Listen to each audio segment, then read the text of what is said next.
Hello, Blood Bowl Grud here. Now I'm only introducing the Tier 3 podcast because they've promised me a big bag of money and the chance to touch Bob Bifford without him noticing. Ooh.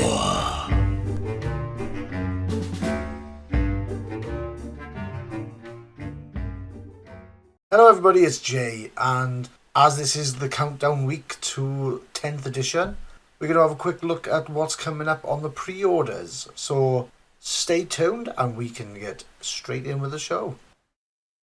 And don't forget guys, you can find us on Twitter and Facebook. If you enjoy the video, come find us on social media. So first up guys, we've got the core rule. This is the bog standard rulebook, which is 280 pages long. 140 pages of that I'm guessing is going to be lore, faction focuses, the gallery as well. So it's not going to be a lot extra in the book rules wise. We know in the rules there's going to be the core rules, which they have given out already on PDF, but also there's going to be combat patrol rules as well. So it's going to be a nice little balance of both in the book. Obviously a book will be coming with Leviathan, but if you've not bought that set, it's a good way to get the same rules as everyone else. So I won't be getting it, I won't be needing it, I don't think, because there's a few people in my club that picked up the box, so I'd be able to learn the rules from them, plus there's the PDF. To me, if this is probably something you're not going to need, but if you want to get a rule book, what's next is probably going to be the one that everyone wants. Right then guys, here is the big, tempting object of this week, which I feel is going to tickle the fancy of a few people, myself included. If I was to pick up a rulebook, this is what I would pick up. This is the limited edition core rules. As you can see, it's going to be coming in a beautiful presentation box. It's going to be a hardcover, artwork by John Blanche. So it's going to be very old school 40k art, which is always amazing. It's going to come with a rules reference sheet, which, to be honest, I feel should be included in the basic core rule book, really. But GW will do GW things. It's going to have 6 metal objective markers and 5 double-sided art prints, as well as the rules for the core game and combat patrol, same as the other box. This is amazing. It is very, very striking. If I was to get a rulebook, this would be the one, but it's going to hit the wallet hard. So if you are looking to pick this up, you better talk to your wallet nicely.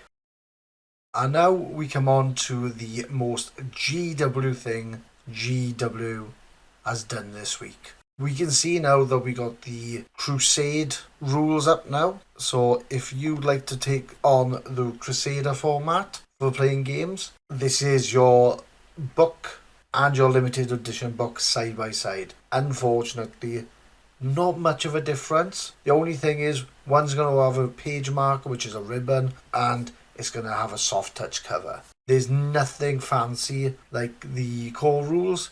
It's just a cash grab, this one is, so save your wallet and not pick up the special edition one. It is ridiculous how little they've done to a book to make it limited edition.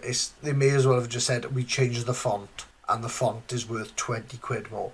It is ridiculous. Putting that to one side, we've got the Crusade Tyrannic War.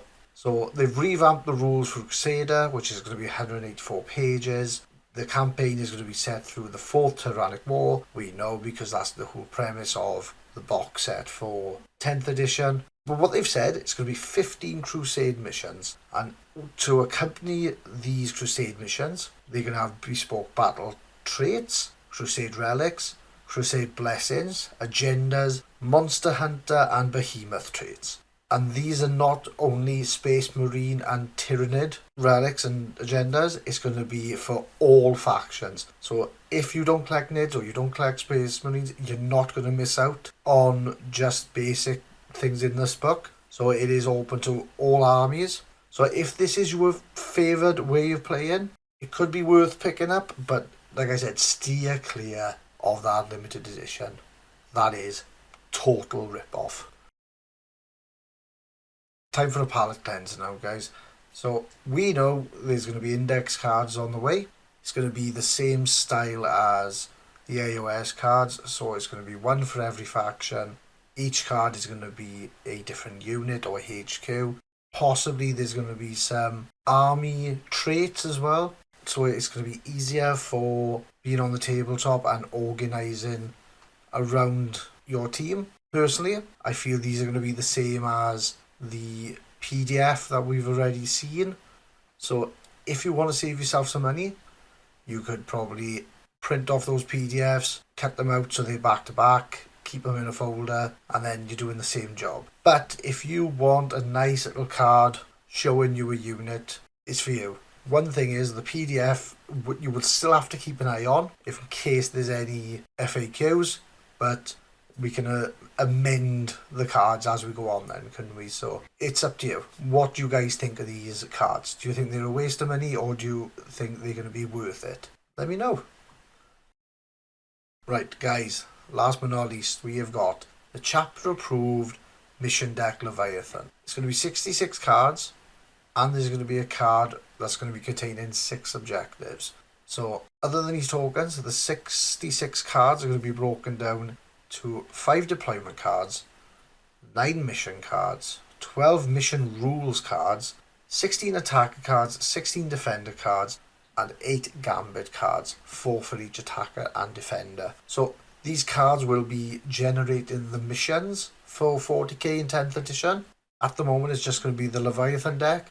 We don't know if this is going to be an ongoing thing, so like in the next 6 months it's going to be another mission deck. But this is a good start, and it's going to be available pretty much week 2 of 2nd edition. So if you've got the Leviathan box, I believe they're in there already. But if you haven't got the Leviathan box, this is a good way of getting straight into 40k with the chapter approved missions. And that's it, guys. We've had a look at the pre-orders for this week coming up. So what's your review on all of it? Do you think it's a waste of money? Do you see a bit of value in it? Give me a shout and we can have a discussion on it.